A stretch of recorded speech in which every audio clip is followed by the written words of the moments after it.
Good luck, have fun. At some point in time, I watched the Nintendo Direct. I didn't really keep my hopes up. I wasn't very excited. I didn't expect a bunch of new things either. So, in case you couldn't already tell, big Paper Mario fan here. When they announced the new game, I lost my mind. The visuals looked super beautiful. I love the idea of using paint this time around, and it was just the kind of announcement I didn't want to get my hopes up for. I was amazed. A console Paper Mario was finally happening again, although not what I was expecting.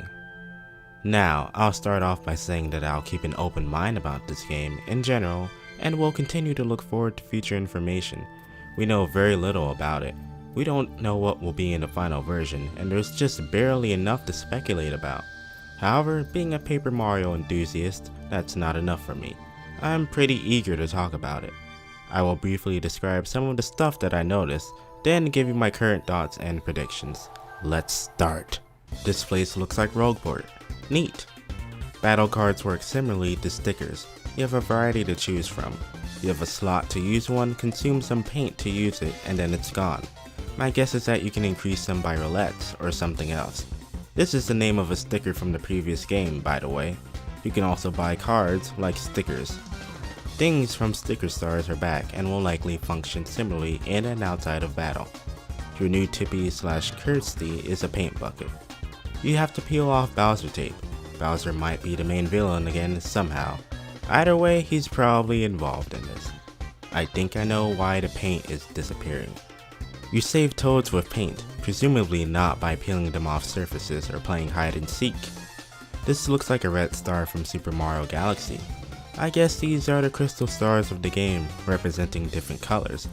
There's an island, desert, snowy mountain, plains, and some cool looking manor place. A shy guy might be hiding from you. Those are a couple of things I know. With all of that said, how do I feel based upon what we know?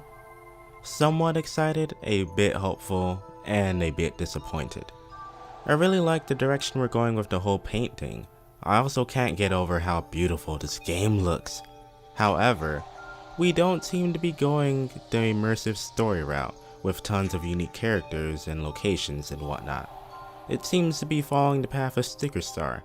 It's not the battle styles that make me worried, it's just the story and the characters mainly. Now, don't get me wrong, as a game, I don't hate Sticker Star. I like Sticker Star.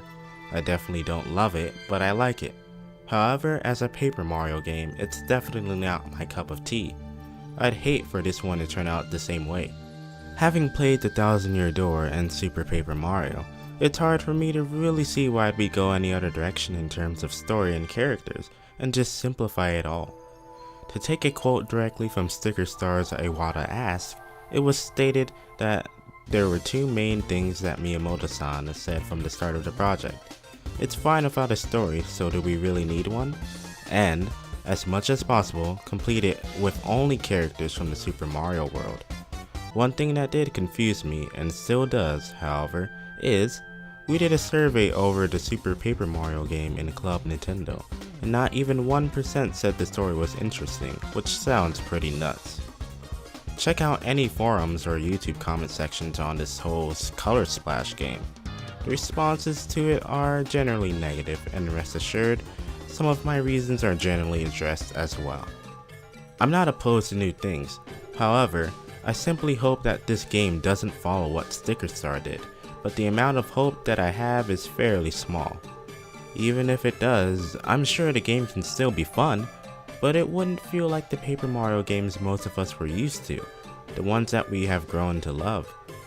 If the Thousand Year Door or Super Paper Mario were just set in the Mushroom Kingdom and involved nothing more than Mario rescuing Peach while saving a bunch of toads, I most likely wouldn't have remembered them very well. I remember a side quest conversation my partner had with an NPC in TTYD, and that was pretty funny.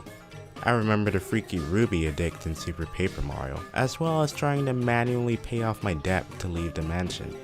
In Sticker Star, I remember not being able to find a giant vacuum or some oasis, so I got stuck. I also remember learning that Peach was secretly a man in disguise.